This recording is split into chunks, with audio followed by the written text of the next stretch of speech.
China का सबसे अमीर आदमी जैक मा मिसिंग है। एक ऐसा आदमी जो सिर्फ एक बिजनेसमैन नहीं, एक सेलिब्रिटी है। चाइना के रियल हीरोज में से एक। वो पिछले 2 महीनों से कहां है, किसी को पता नहीं। Where in the world is Jack Ma? हो सकता है कि अगले 2-3 मिनटों में मैं जो आपको सारी चीजें बताऊं वो एक कोइंसिडेंस हो, लेकिन ये श्योर है कि एक काफी mysterious coincidence. Jack Ma China के अमेज़न यानी अलीबाबा ग्रुप होल्डिंग्स लिमिटेड के को फाउंडर। जैक मा $41 बिलियन की नेटवर्थ के साथ चाइना के सबसे अमीर आदमी है नहीं थे।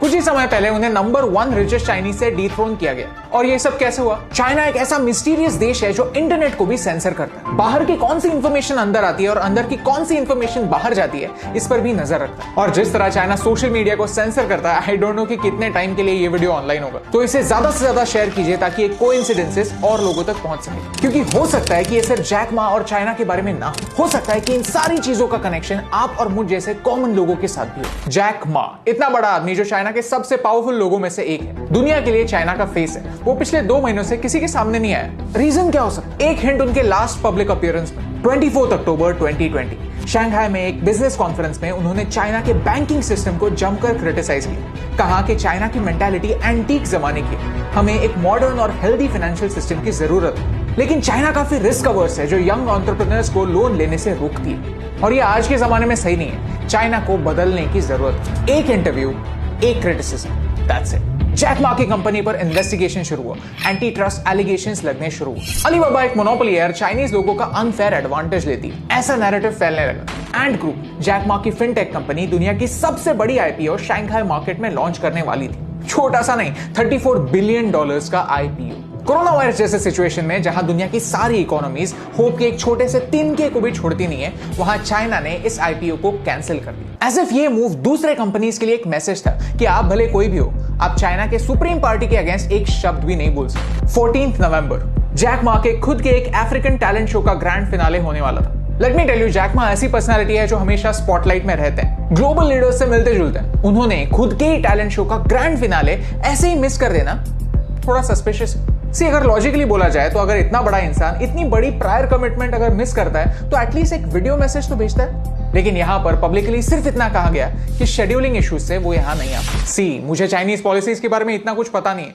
लेकिन मेरा कॉमन सेंस कहता है कि जैक मा पर प्रेशर डाला जा रहा है। एक इंसिडेंस कोइंसिडेंस हो सकता है, लेकिन इतने सारे कोइंसिडेंसेस बैक टू बैक होना मेरी समझ के बाहर है। लेकिन एक्सपर्ट्स कहते हैं ओवरऑल पार्टी एक मैसेज देना चाहती है कि ये टेक एंटरप्रेन्योर्स कितने भी ग्लैमरस हो, कितने भी पब्लिकली फेवरेबल हो, लेकिन फिर भी कोई भी इंडिविजुअल पार्टी से बड़ा नहीं है। इन सारी चीजों का हम पर क्या इंपैक्ट होता है? लास्ट ईयर हमने डेटा प्राइवेसी की बात की, कहा था कि कैसे चाइनीज एप्स हमारे डेटा का मिसयूज कर सकते हैं। उसके बाद लकीली भारत में कई चाइनीज ऐप बैन भी हो गए, और उसके बाद हमें जिस बात का डर था वही हुआ। दिसंबर में चाइनीज ऑफिशियल्स ने टेक कंपनी से उन्होंने दूसरे देशों से कलेक्ट किया हुआ डेटा मांगना शुरू किया। उनमें से ही एक कंपनी है जैक मा की अलीबाबा। और भी सरप्राइजिंग बात यह है कि वेयर इज जैक मा या इंटरनेट पर ट्रेंड होने पर चाइनीज कम्युनिस्ट पार्टी के ऑफिशियल न्यूज़पेपर पीपल्स डेली ने एक स्ट्रेंज न्यूज पब्लिश की, जिसमें सिर्फ कहा गया कि Jack Ma is now embracing supervision. लेकिन ये स्टोरी आप पढ़ नहीं पाएंगे, क्योंकि पब्लिश होने के कुछ ही घंटों बाद ये स्टोरी डिलीट कर दी। Nobody knows why.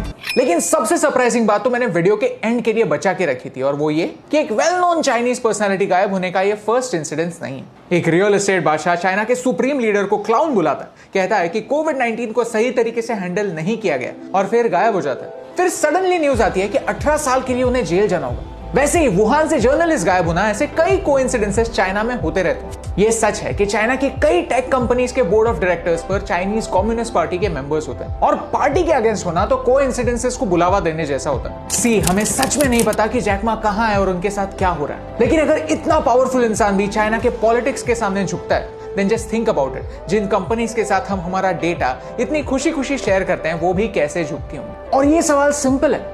इसी सिंपल सवाल को और लोगों तक पहुंचाने में हमारी हेल्प कीजिए, ताकि नेक्स्ट टाइम जब आप शॉपिंग करने जाएं तो प्राइस टैग के अलावा और भी कई रियलिटी साफ साफ देख पाएं, और ये फैक्ट आप तक पहुंचाने से मुझे फर्क पड़ता है।